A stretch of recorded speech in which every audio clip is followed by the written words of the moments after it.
Okay, let's say you've got a tire and you're trying to take a lug nut off. So let's call the lug nut point O, and maybe we'll make this our origin here.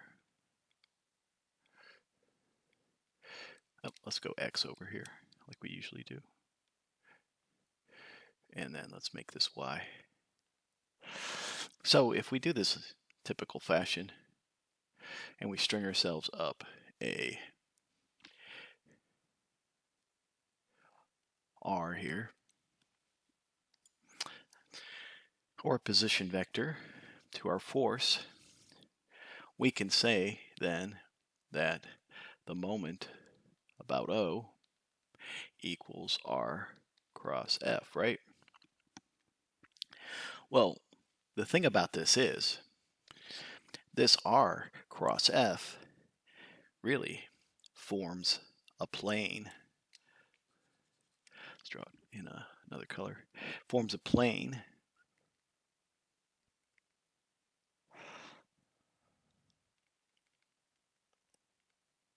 and the moment, of course, is perpendicular to that plane.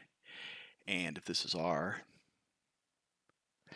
here, continuing on, and we cross this with F, because you got to go tail to tail, cross with F, then our moment is actually coming out of this plane, perpendicular. So our moment is coming out here of this plane. And that's what the moment of O is due to F. But here we are cranking down on this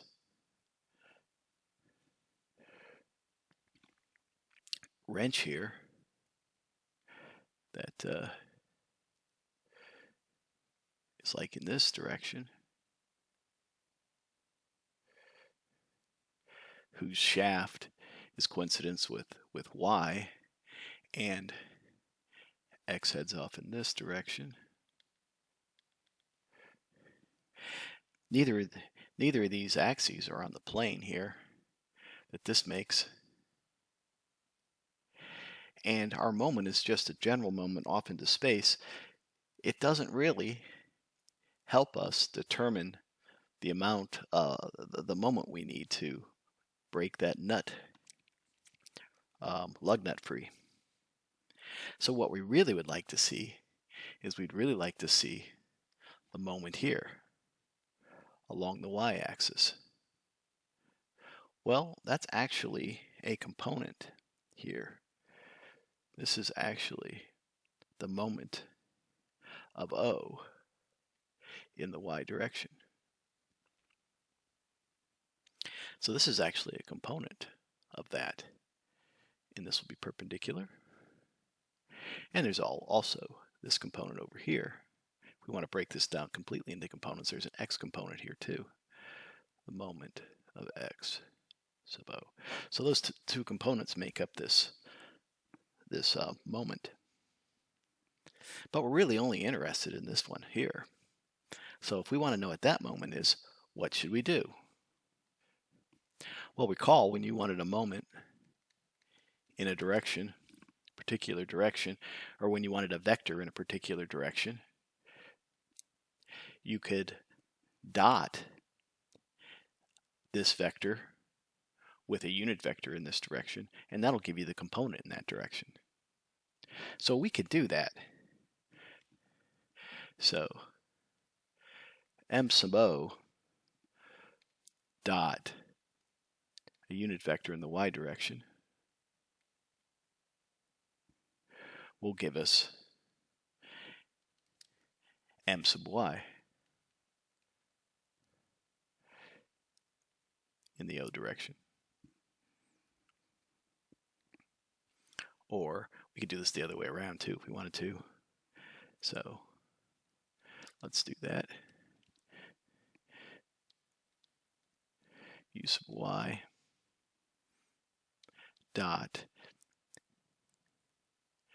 MO. What MO is R cross F.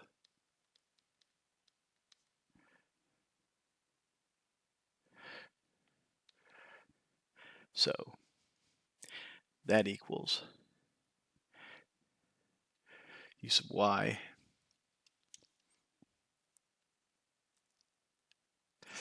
dot I, j, k, the components of R, and the third column is the components of F, like we did before. We figured out a cross product. We just took the determinant, that determinant.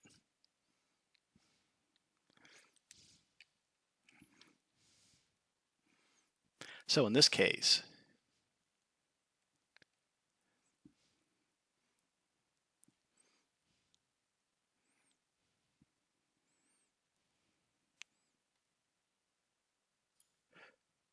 so then again, the moment about O dot the unit vector in the y direction equals the unit vector in y direction dot R cross F, which equals the unit vector dot this determinant matrix here.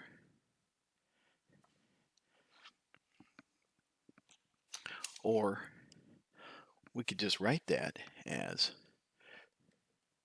my in the O direction equals the determinant of this matrix. 0 U sub y, the y component, which in this case is equal to j 0 rx ry rz fx fy fz. And you'll see that if we have a more general unit vector, so in general,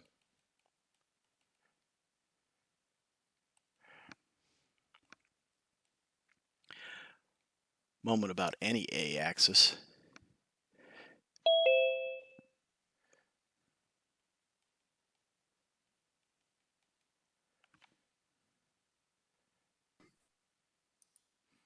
so in general, about any axis MA doesn't have to necessarily be the y-axis. It could be just any axis pointed in any direction. I'll just draw another direction so you see what I mean, but I'm not going to leave it on here though. Say I had this as a direction and I called this direction A. I could figure out a component of this moment on A if I had a unit vector associated with A. So let me get rid of that. Actually, we're going to pull it in and then we're going to get rid of it again. Be careful. All right, I got it. Well, anyways, and a moment about any axis A is, again, it's just the unit vector associated along A. So this is along A. And then we dot that with R cross F. And we can make it into a nice little determinant. And we see that we're going to have a UAX in general, a UAY in general, and a UAZ in general. So you're going to have a component of the unit vector in the X, Y, and the Z. And then you just have the same thing here, Rx, Ry, Rz, Fx, Fy, Fz.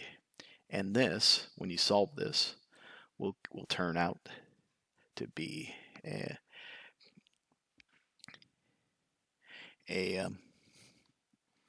moment about A. Now, one thing to keep in mind that the magnitude of UA equals 1, but these individuals components don't necessarily equal 1. It depends on the direction. So UAX doesn't in general equal UAY, UAZ.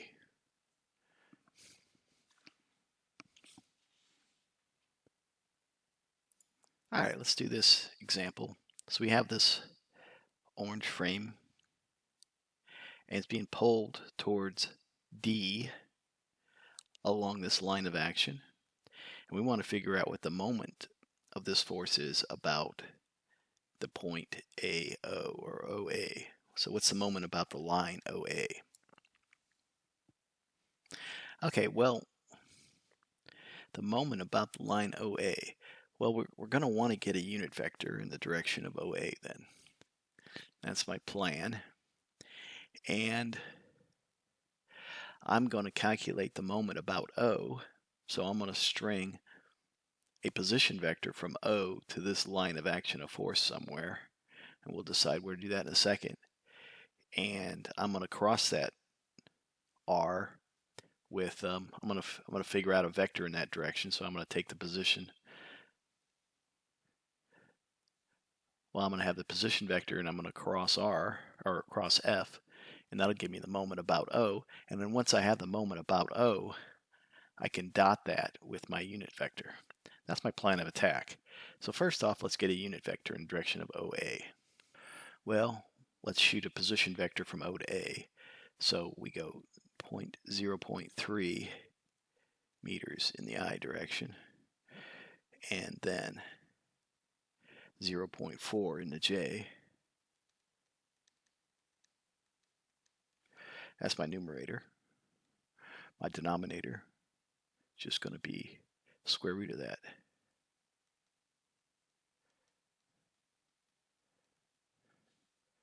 And that just simply is 0.6i plus 0.8j.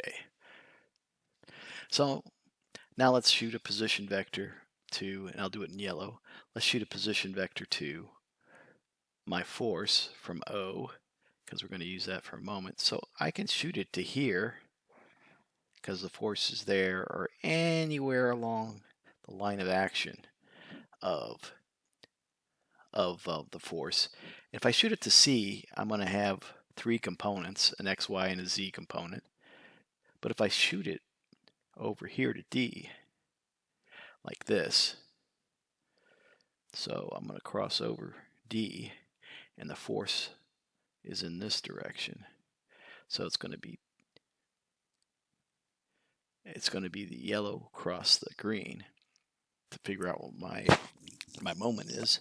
But at any rate, this only has two components to it, so it's going to be a little easier.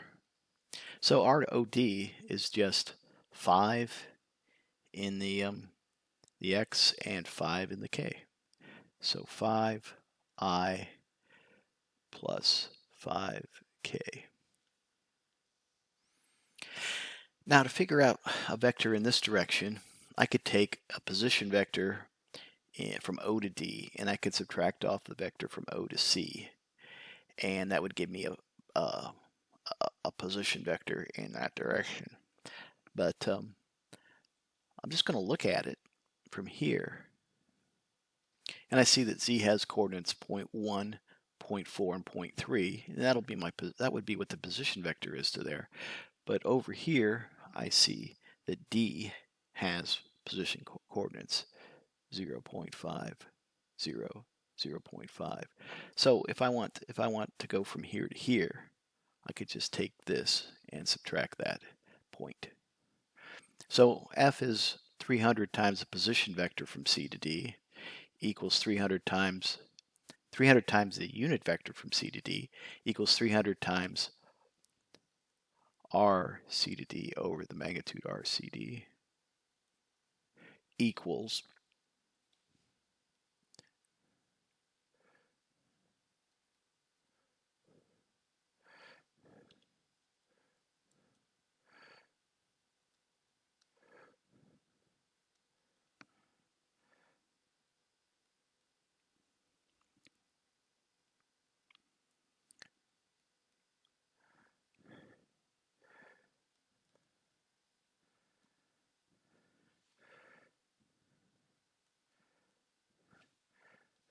and finally that.